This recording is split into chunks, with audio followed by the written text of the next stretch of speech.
Most people don't realize how powerful the phrase "one last time" can feel in the moment. It sounds final, controlled, and harmless, even when it clearly is not. Psychology explains why this idea feels convincing, especially when emotions are already tangled. By the end, you will understand why one last time is rarely about closure and more often about avoidance. You will see what is happening in the brain, why people believe this story, and how it quietly keeps infidelity alive. More importantly, you may recognize patterns that feel uncomfortably familiar. Infidelity rarely begins with a clear plan to betray. It often starts with emotional drift, unmet needs, or a craving for relief rather than excitement. When someone says "just one more time," they are usually responding to internal tension, not desire alone. The brain does not experience infidelity as a simple moral choice. It experiences it as a conflict between comfort and fear. One part wants stability, while another wants relief from emotional pressure. When someone believes in one last time, the brain frames it as an ending rather than a continuation. Endings feel safe because they suggest control. The mind relaxes when it believes a decision has limits. This belief also reduces guilt in the moment. If the behavior is about to stop, the brain treats it as less threatening. This is how people convince themselves they are still good, loyal, or honest at their core. Have you noticed how people rarely say "one last time" when they feel secure? The phrase often appears when someone feels trapped, confused, or emotionally overwhelmed. That is not accidental. Neuroscience shows that emotionally charged connections activate reward circuits in the brain.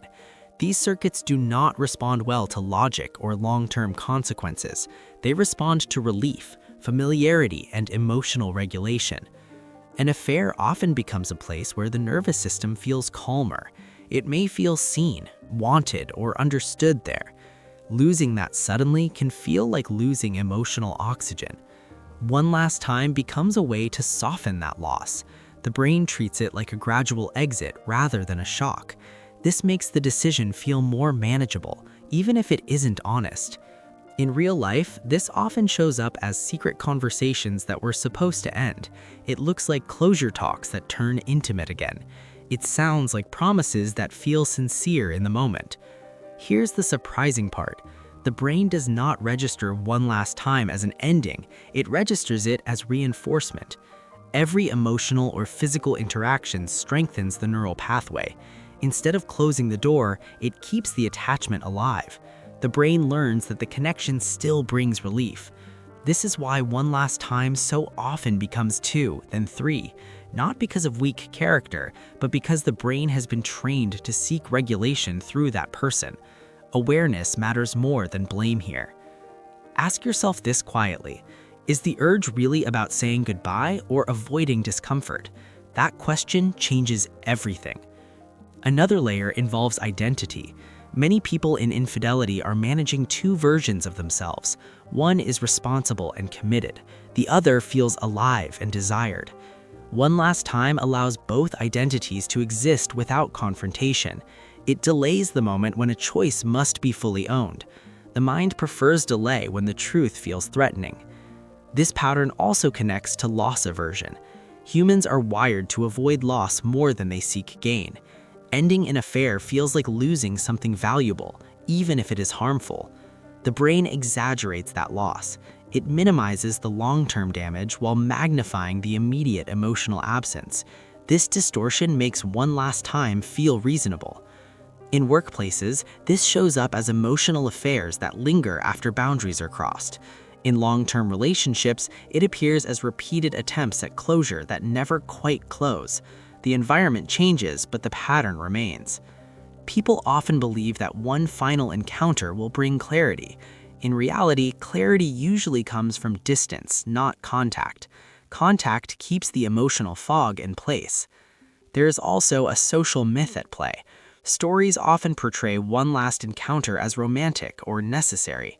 Psychology tells a different story, one rooted in attachment and avoidance. Attachment systems are designed to maintain bonds, not end them. When activated, they resist separation, especially sudden separation. One last time is a compromise with that system. Have you noticed how the phrase feels soothing when imagined? That's the nervous system speaking, not wisdom. Calm doesn't always mean correctness. Understanding this doesn't excuse betrayal. It explains why willpower alone often fails. Without changing the emotional regulation strategy, the behavior repeats. Real endings feel uncomfortable and abrupt. They involve withdrawal, confusion, and emotional noise. The brain dislikes this phase and looks for shortcuts around it. One last time is one of those shortcuts. It promises relief without real separation. Psychology shows that this promise is almost always false. The deeper work involves asking what the affair is regulating. Is it loneliness, validation, power, or escape? Until that need is addressed elsewhere, endings will feel impossible. This insight may be painful, but it's also freeing. It shifts the focus from moral weakness to emotional patterns.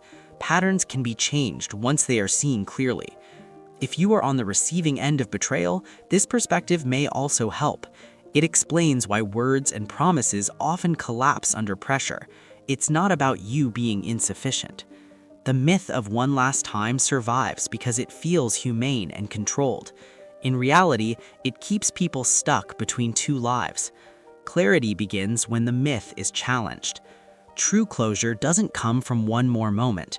It comes from choosing discomfort now to avoid deeper damage later. That choice is quiet, not dramatic.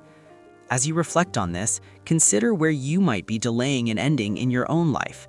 Not just in relationships, but anywhere discomfort is being postponed. Awareness is the first step towards real change. If this perspective gave you language for something you couldn't explain before, take a moment to sit with it. Share your thoughts if reflection feels useful. Understanding human behavior begins with honest observation, and that process is always worth continuing.